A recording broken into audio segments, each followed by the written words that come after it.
Evil is real and everywhere. Mao gyud ang tinuod. Amen. Kining dautan tinuod og maski asa og bisag asa na mga igsoon.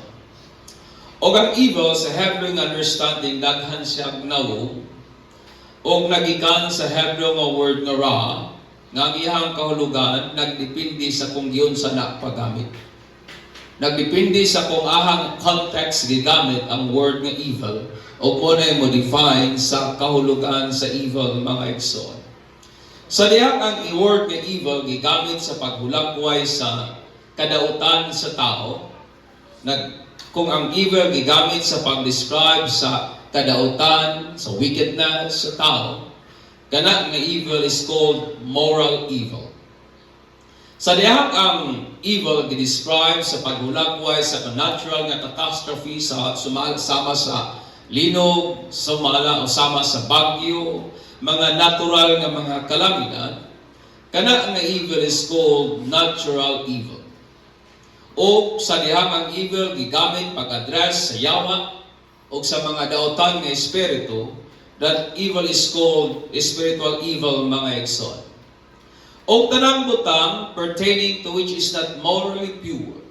Tanang butang nga dili gid siya morally nga putli, anything mga igsoon nga wala ni abot sa proper nga standard is called evil. Ang tanang butang nga wala ni abot sa unsa ang standard of what is good is called evil mga igsoon. Tanang butang nga diin may dili kaaya-aya o dili maayo nga feature, object man kana siya nga naay lesser value or no value at all is called evil. Muna nga sa Old Testament sa dihang mogamit sila og mga items pahinungod sa templo sa Ginoo, kung dili gali na mo abot sa standard na iya sa Dios, then it is called evil. Tungod kay wala siya mi abot, wala siya mi uyon sa sukdanan nga iya sa Dios, ug ang iyang value it becomes lesser, then it is called evil, my friend. Anything pertaining to what communicates sorrow or troubled feelings, misery, distress, affliction is called evil. Tanang butang nga nagahatag og kagulanan, butang nga nagahasol sa pagbati, butang nga nagahatag og problema, kakulian, balatian, in the eyes of the Hebrew people, gitawag kana nila og dautan. It is called evil. So kumain ka og dautan, dili lang na nagisgot sa yawa. Nagisgot na sa mga gakahitabo sa kinabuhi sa tao nga dili maayo. Nagisgot na sa mga ginabuhat sa tao nga wala makaabot sa standard nga iya sa Dios, then it is called evil mga igsoon.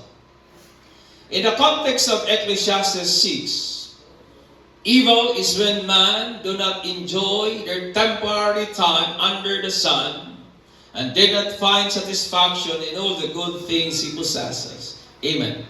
That's why, ingon si Solomon, nga kining dautan, kining kadautan, mao kinitong wala nimo maikalipay ba? Wala nimo mapahimuslan ang imong hamugong panahon, ilalom sa adlaw, ug wa ka makakaplag og katagbawan sa mga butang nga imong naangkod og nabatunan aning kinabuhian. In verse 1, ingon si Solomon, there is an evil which I have seen under the sun, and it is prevalent among men. Sa nga ako'y daotang nakita, o kaning dautan na common kaayo, dagaya kaayo, abundansya kaayo, widespread kaayo ngadto sa mga katawan. That is the word prevalent, very common. Kasagaran nga iyang makita o gakahitabo sa daghan nga mga tao, di lamang siguro sa Pilipinas, but globally. It happens globally mga igsoon. Og niya ning tulo ka prevalent evil, according to Solomon, that should be avoided kung gusto ta nga magkinabuhi sumala sa design nga iya gyud sa Dios. Una, having all but enjoying none. That is usa sa mga prevalent evil among men. having all but enjoying none. In verse 2, ingon si Solomon, nayo sang tao, gihatagan sa Dios sa kadato, bahandi, dungog, aron nga ang iyang kalagwa agi mahikaw og makuwang nga ang tanan niyang gusto iya diyong maangkon, pero ingon pa ang Bible, wala siya gihatagan sa Dios og kagahom nga iyahang mapahimuslan ang iyahang mga hinaguan. Even God said, but God has not empowered him to eat from them. Inay ang ubang tao hinoy nagpahimulos niya na. And Solomon said, this is vanity and severe affliction. Usa sa detrimental nga mindset nga nagakawat sa tao sa tinuod nga kalipay, kanang paghuna-huna ba nga ang success equates happiness. May mga tao nga naghuna-huna nga kining kauswagan equals kalipay. Kining kalampusan equals kalipay. Tungod kay may mga tao nga nagtuo that when they are successful in life, kasadiyang mag-uswag sila sa ilahang career, sa kung sa mga profession siguro nga ilahang ikuha, sa dihang ang ilahang damgo mahimong realidad, sa dihang mahimo na siguro silang financially secured or stable, maingon dayon sila only then mahimo na yung kung tinuod nga malipay. May mga tao ang mindset ingana, but successful life doesn't guarantee true happiness. Amen. Ang successful nga kinabuhi, wala ka na magarantiya o tinuod nga kalipay. Kay kung ang kauswagan mo garantiya tinuod nga kalipay, then nganong namay mga nag-uswag nga mga tao nga nagsinati mag-depression. In worse, ilaha pa hinong i-delete ang ilang kaugalingon. Amen. Daghang kag mga taong madunggan, dato naghikop.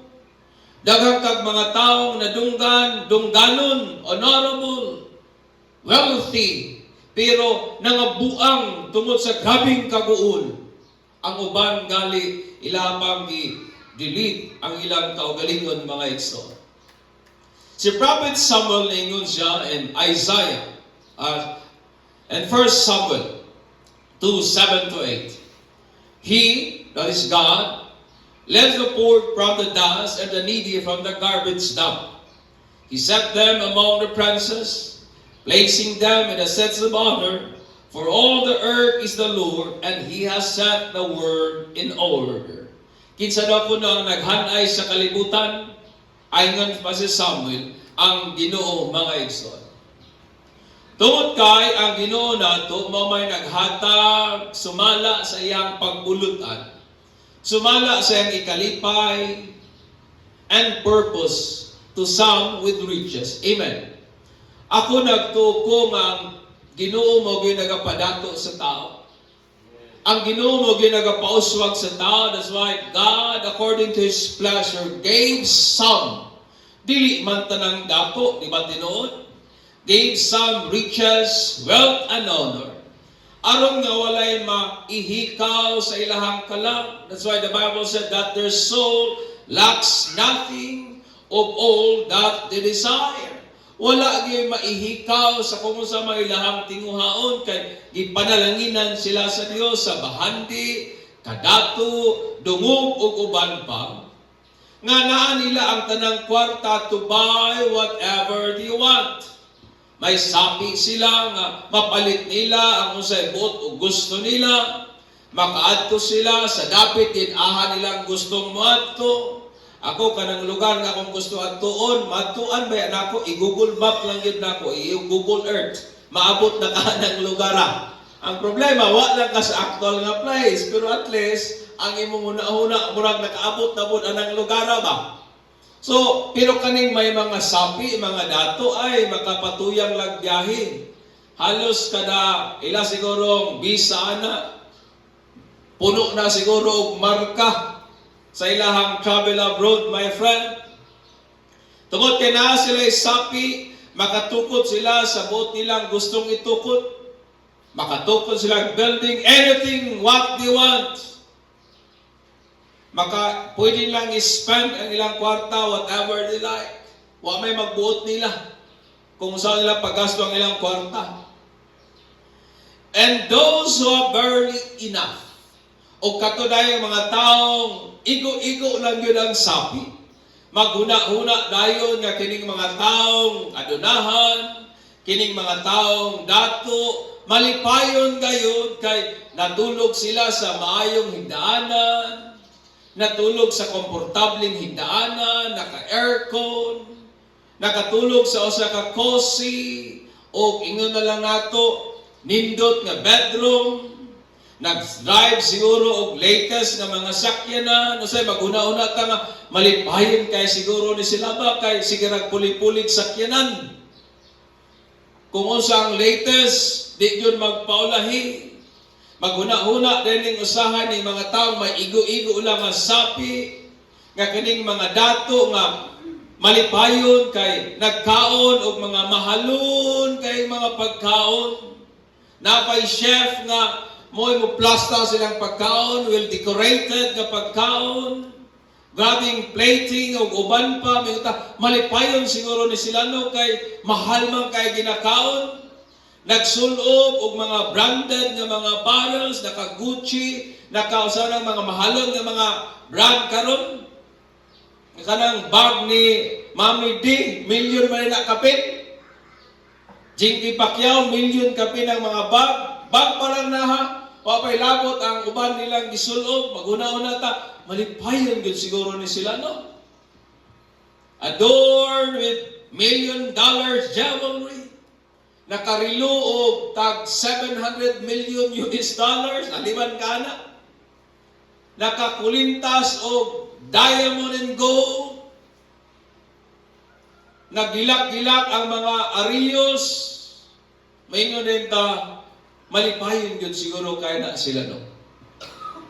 Then scented with exclusive perfumes.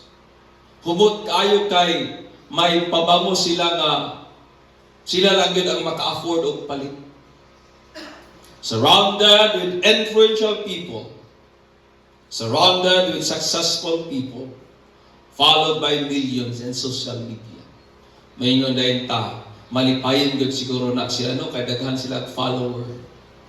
Daghan og mga mo-likes sa ilaha. Kani mga tao sahay nga igo-igo lang mo nay huna-huna. Malipayon siguro kayong mga dato no. You know my friend, lacking nothing, that all the desires of our soul doesn't guarantee true happiness and meaningful life. Kana bitang walay mahikaw sa atua. Sa tanan natong gustong tinguhaon, way maihikaw, wa kana magarantiya og tinuod nga kalipay og meaningful nga kinabuhi. Tungod kay sa pikas nga bahin, ang Dios man mo'y nagahatag sa tao nga abilidad to enjoy His blessing. It was God who gave us the ability to enjoy His blessing. And one of the prevalent evil among men, usa sa pinaka-common nga dautan among sa human race is having money, power, fame, but no sense of true and lasting happiness inside. Kana bitaw halos naa na nimo ang tanan. Pero sa imuhang kinasuluran, wa gyud tinuod og nagalungtad nga kalipay mga igsoon. Kana sila, pwede silang mukatawa, they can laugh, they can smile. Pero kung imong lantawon, their eyes are full of sadness. Tungod kay wala sila gi-empower sa Ginoo to enjoy His benefits and blessing. Amen. Daghangkag makita nga mga kwartahan, nagsakay og gwapong sakyanan, pero kung lantaw nimo ang ilahang mga mata, puno sa kagulanan. Nagtulog sa gwapong higdaanan, may kwartang ikapalit sa tanang gusto. Pero if you look inside, if you look direct sa ihang mata, makita nimo full of sadness and sorrow. Why? Because God wala maghatag nila kagahom to enjoy His blessing. And Solomon said, "A vanity and great cause of emotional pain, having all but enjoying none." Amen. Nga naa na nimo ang tanan, pero wa gayud nimo ma-enjoy mga igsoon. Og mo ni ang kamatuoran nga ang Ginoo nato makapanalangin nato nga mag-uswag ta aning kinabuhi. Amen ba? God can bless us nga maglambo ta aning kinabuhi. God can bless us so that mahimutang magmauswagon aning kinabuhi. Og siya lamang usab ang makahatag nato kagahom ngatong maikalipay ang iyang mga gasa, mga igsoon. And worse, kanang wala pagyud ta, andin sa pikas nga bahin, magulanon pagyud ta. Amen. Worse than having none, but enjoy none, or having all but enjoy none. Ang worse is this, is having none and enjoy none. Wala pagali kay imo, igo-igo pagali imong bahandit kwarta sa pikas nga bahin, magulanon pagyud ka. Tungod kay because the absolute truth is this, that apart from God, it is impossible for our soul to truly find lasting enjoyment in all the fruit of our labor under the sun. For only He can empower us to enjoy His benefits. Kaya ang kamatuoran mo na igsoon, imposible para sa tao nga ang iyang kalag, tinunay nga magkalipay sa mga panalangin nga ay sa Dios kung wala ang Ginoo maghatag niya kagahom nga maikalipay ang mga benepisyo panalangin nga gigrant sa Dios nga kaniya. Amen. One of the kaning prevalent evil among men is having all but enjoying none. Ikaduha is living long but dissatisfied. Taas panahon nga nabuhi pero dili gyud kontento o permi gyud may kuwang. In verse 3 down to 7, mo na ingon si Solomon nga kung ang usad ako nung tao, mga mahan ug daghang mga kabataan mabuhi sa taas nga panahon, pero kung ang iyang kalag wa makakaplag og katagbawan sa mga butang na siya, dinhi ni Solomon, mas maayo pa niya kung bata nga wa maipakatao. Og ingon na po si Solomon nga maski daw kunog may taong mabuhi twice 1,000 years, pero kung wala niya ma-enjoy ang iyang butangan na niya, ingon ni Solomon, kining butanga kakawangan gihapon, chasing after the wind.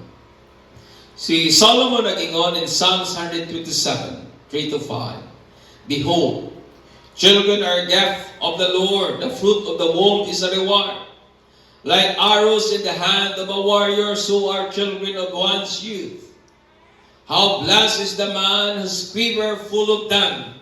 They shall not be ashamed when they speak with their enemies in the gate."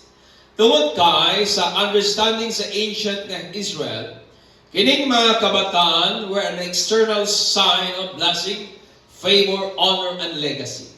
Kining imong mga anak sa understanding sa mga Hebrew people, mao kana ang nagakadayag nga sinyali sa panalangin, pabor, dungog, ug ligasiya that comes from God. So, kung daghan ka og anak, kana naghisgot sa great earthly success.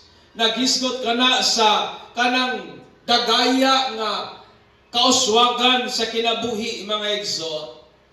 But though a man are blessed with so much earthly wealth, nga bisan patud og ang tao gipanalanginan sa grabing yutanon nga bahandi, og nagbaton og daghang kaptaman sa kinabuhi, yet ang iyang kalag wa makakaplag og katagbawan sa butangan na siya, did Solomon said, mas maayo pa niya tong bata nga wala mata. Mas maayo pa niya tong bata nga wala ang katong unborn child, mga igsoon. Though a man, understand me, brother, though a man will live for a very long time, bisan patuod kung ang tao mabuhi sa taas kayong panahon, o mahimo siyang greatly successful in life, magmauswagon gid siya pag-ayo sa iyang kinabuhi. Pero kung wa manggali siya makakaplag og katagbawan sa unsay naan niya. Kaingon si Solomon, tungod kay ang mga pagpanghago sa tao, para man siyang baba, pero ang iyang appetite, ang iyang kagana, wa gayud matagbaw, mga igsoon. Then, ang unborn child is better than him. Usa sa prevalent evil among men is this, nga nataog taas, pero wa gyoy katagbawan. Amen. Nataog taas, live for 100 years kapin, pero wa gyud makakaplag o tinuod nga katagbawan sa kinabuhi. And worse, kanang nabuhi pagyud nubo, o wa pagyud ta makakaplag o katagbawan, mga igsoon. Outliving others and having greatly earthly success does not promise a true, lasting, and meaningful happiness. Taas na kinabuhi, pagbatun o grabing kauswagan aning kinabuhian, wala ka na magsaad o tinuod, nagalungtad o meaningful nga kalipay. For only God can empower man to enjoy the fruit of his labor and find satisfaction in all the good things he achieved in life. Amen. Tungod kay ang Ginoo lamang ang nagahatag og kagahom, naga-empower sa tao aron iyang makalipay ang bunga sa iyang mga pagpanghago o makabaton siya katagbawan sa mga butang nga iyang naangkon aning kinabuhian. Amen. Usa sa mga prevalent evil among men is this, nabuhing taas, pero wa gyud katagbawan. Ikatulo, longing for what you don't have, but failing to enjoy what you have. Nangandoy ka sa wala, pero napakyas ka sa pagkalipay sa unsay naa nimo. In verse 8 down to 9. That's why in verse 9 is Solomon, what the eye see is better than what the soul desires. Yung eye see refers to what is present, unsang real and available, what one already had or possessed. Ano pa ni Solomon, mas mayo tong unsay imong nadiha nga imong makita, mas mayo tong nadiha nga present, may itong nadiha nga real, may itong nadiha nga unsay nani mo, kaysa unsay ginadesire sa imong kalag. Referring to what is not present, not real, not available, and butang nga wa pa nimo mangkon og maposes. Ang New Living Translation gibutang sa mga nga pamagi in Ecclesiastes 6:9, enjoy what you have rather than desiring what you don't have. Amen. Ikalipay daw unsay naa nimo kaysa magsigikag tinguhaan ang wala nimo. Just dreaming about nice things is meaningless, like chasing the wind. Walay sayop sa mangandoy, mga igsoon. Amen. Walay sayop sa mudamgo, maninguha, og mayong ugma. There's nothing wrong with that. Walay sayop kung mangandoy tawag mayong kaugmaon, mangandoy tawag mayong ugma.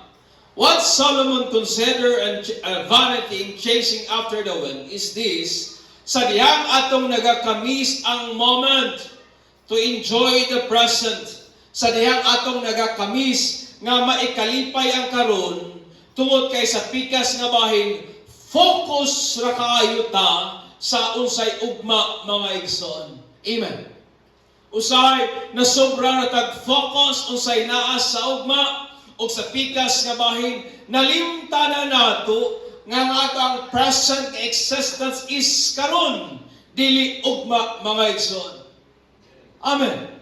That our present existence is today, not tomorrow, dili ugma. Mas maayo ang naay pagkaon sa lamisahan kaysa mangandoy tao usa ka pista nga kaon nga wala pa diha. Amen. Amen. Mas maayo tong mukaon ka nga naay pagkaon, naay sudan, kaysa mangandoy ka og litson nga wa diha. Di ba tinuod?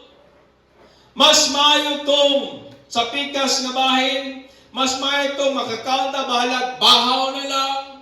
Makakaon ta bahala og bahaw gisuso sa ginamos sa ruyap kaysa nangandoy ka og lamian nga pagkaon nga wa naman diha.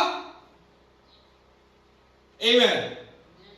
Mas maayo tong natay jutay, gamayng balay or payag nga nagaprotektar nato gikan sa kainit sa panahon, gikan sa tugnaw nga panahon, gikan sa ulan, rather than a mansion nga diin damgo pa lamang. Di ba tinuod?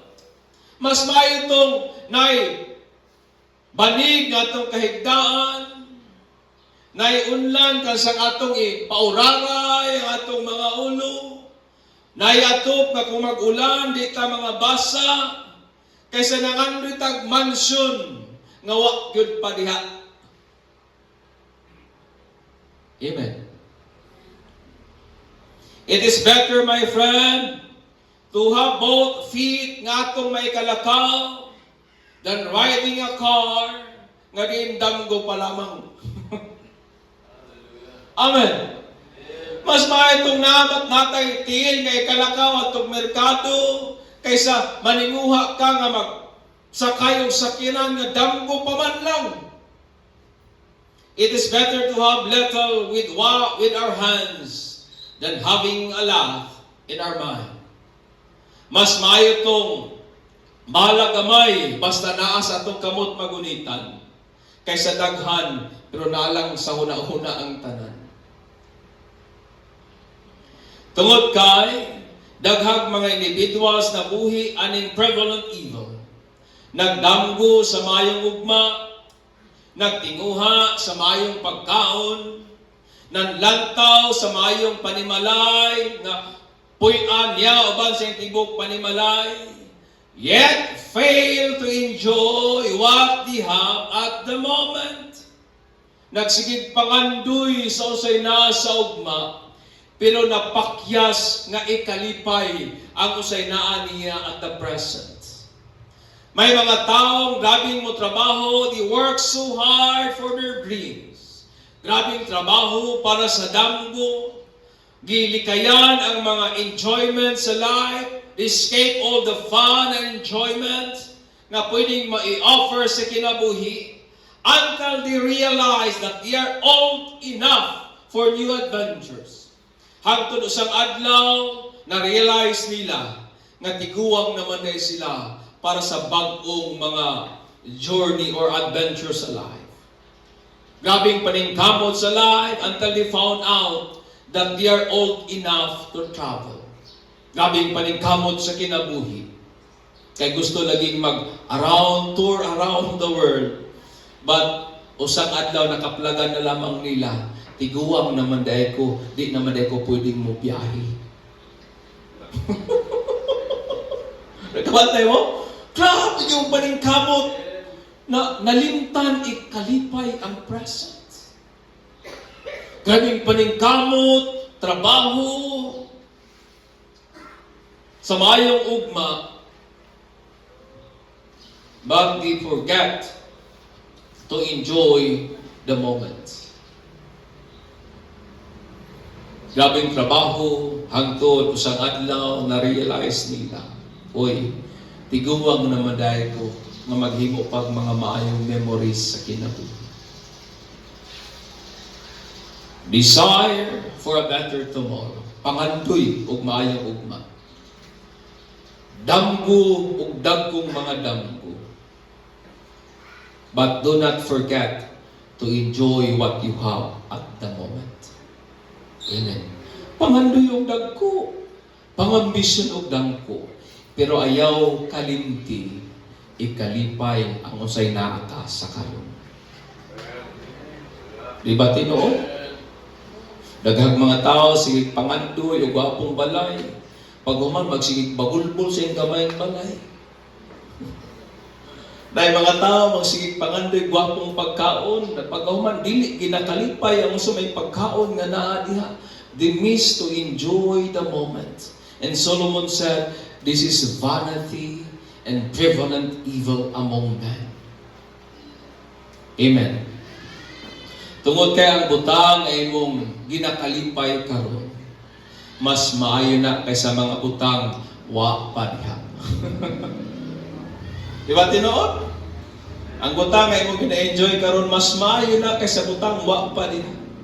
That's why Solomon said, what the eye see is better than what your soul desires. Longing for what you don't have, but failing to enjoy what you have is a prevalent evil among men. In conclusion, God wants us to enjoy life, because there is nothing better for man to do during his brief time under the sun is to enjoy the fruit of his labor. But it is impossible for man to enjoy God's benefits without empowering him to find satisfaction from all his achievements and enjoy the fruit of his labor. Lisod para nato nga ikalipay ang panalangin sa Dios kung wala ang Dios nga nagapanginlapot sa ato ang kinabuhi. It is possible for man, posible para sa tao, nga maangkon niya ang tanan, pero di gihapon siya magmalipayon. Mabuhi nga taas, pero kuwang. Magdamgo, longing sa unsay wala diha, but failing to enjoy unsay naa. The prevalent evil among men that can only be avoided when God is enthroned at the center of the human heart. Sa laktod nga pagkaistorya ni Solomon, wa gyud tinuod nga kalipay sa kinabuhi kung ang Dios dili mo nagtruno sa atong kasing-kasing. Amen. Amen. So ako na po ning tapuson sa usang gamayng tula. Knows to live. Truly happy is the one who knows how to live, who avoided the evils so prevalent among his race. A man may have all the riches of the earth, yet divinely deprived to enjoy oneself. He can live long and experience successful life, but his soul cries dissatisfied, craving for what he doesn't have, but fail to enjoy what he has. For it is impossible for man to find significant happiness and true contentment from all his achievement, apart from God, who grants us grace to enjoy his unmerited gift. Amen. Amen. Lisod para sa tao, imposible para sa tao ang tinuod nga magmalipayon sa unsay naa siya kung wala gyud ang Dios magtruno sa iyang kasing-kasing. Amen. Mo nang ayaw na mo kasina anang nagasakay og gwapong sakyanan. Ayaw na mo kasina pangandoy og gwapong sakyanan. Pero dili na mo ang tubag sa tinuod nga kalipay. Amen. Dream big. Dream great, pangandoy og dagko. Pero sa pikas nga bahin, ayaw hikalimti nga ang Ginoo mo ni nag-grant nato nga atong maikalipay ang mga panalangin, mga provision niya sa kinabuhi. Amen. Ang ako galing mga pagampo nga kitang tanan himuntang milyonaryo sa Dios, that is my prayer. Amen. Murago may niuyon ako. Oh, because musugot to sa dili na kinahanglan matag kwarta ning kinabuhian. Nagkinahanglan tagbahandi, pero I want you to understand me. Nga ang tinuod nga kalipay, meaningful life, wala dihang mga butang. Naagyod sa Ginoo kanunay. Manidog ta, o tatang pasidong ba ng Diyos?